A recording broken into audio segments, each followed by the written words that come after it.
Dennis Bergkamp, the striker who played chess in a game of checkers. He didn't rely on pace, he didn't overpower defenders, and he didn't score the most goals. But ask defenders from the late 90s who the hardest striker to play against was, Dennis Bergkamp's name comes up again and again. Today, we're rating him in our all-time Premier League universe, Strikers Edition, and seeing just how impressive his card really is. Because this isn't just about vibes, it's about the numbers. Rules of the universe. Every striker in this series is rated across 10 attributes, each scored out of 100. The scores reflect a player's prime Premier League years, combining what the data shows with what the eye test confirms. No single stat defines greatness. Different strikers dominate in different ways. In the final tournament, players face off head-to-head with 3 random attributes drawn for every matchup. The player who wins the most categories advances until one striker remains. Who is Dennis Bergkamp? Bergkamp wasn't built like a Premier League striker. He didn't grow up dreaming of English football. He came from Amsterdam and was a product of the Ajax Academy, a place obsessed with technique, space, and intelligence. At Ajax, he scored goals for fun, and into Milan, it went wrong. Too rigid, too defensive, too restrictive. Then in 1995, Arsenal took a chance.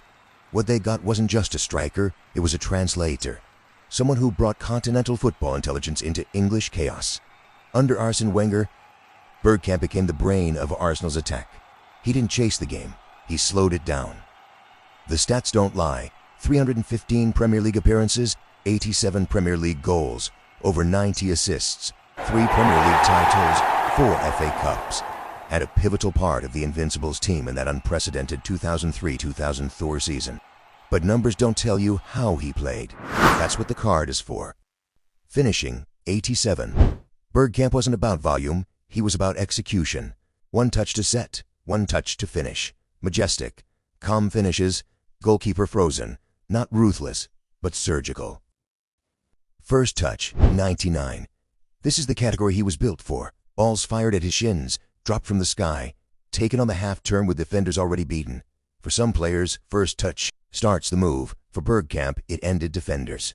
Movement, 93. Not fast movement, smart movement. He drifted into pockets, pulled center-backs out of shape, created space without sprinting. Defenders didn't lose him, they just realized he was gone too late. Pace, 72.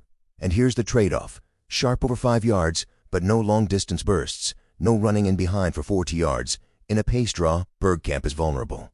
Heading, 68. Competent, but not commanding. Good timing, nice technique, but this was never his battlefield. Shot power, 80. Placement over power. He could hit them, but he preferred precision. Think curlers, chips, side foot finishes.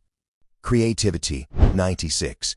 This is where he becomes more than a striker. Blind passes, reverse balls, one-touch assists. He didn't just score, he designed goals.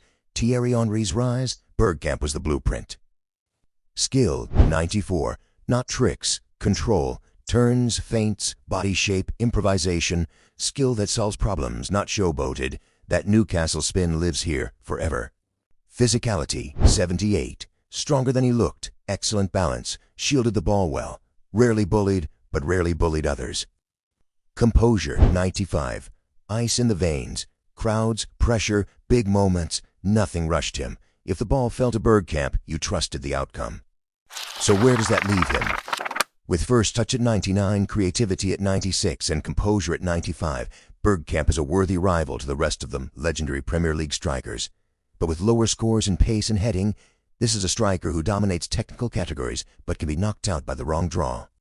So here's the real question. In a tournament where any attribute can decide your fate, how far does Dennis Bergkamp go? Does technique beat power? Does intelligence beat pace? Next episode, we introduce a very different kind of striker. And once all cards are set, we let the universe decide. Subscribe if you want to see who survives.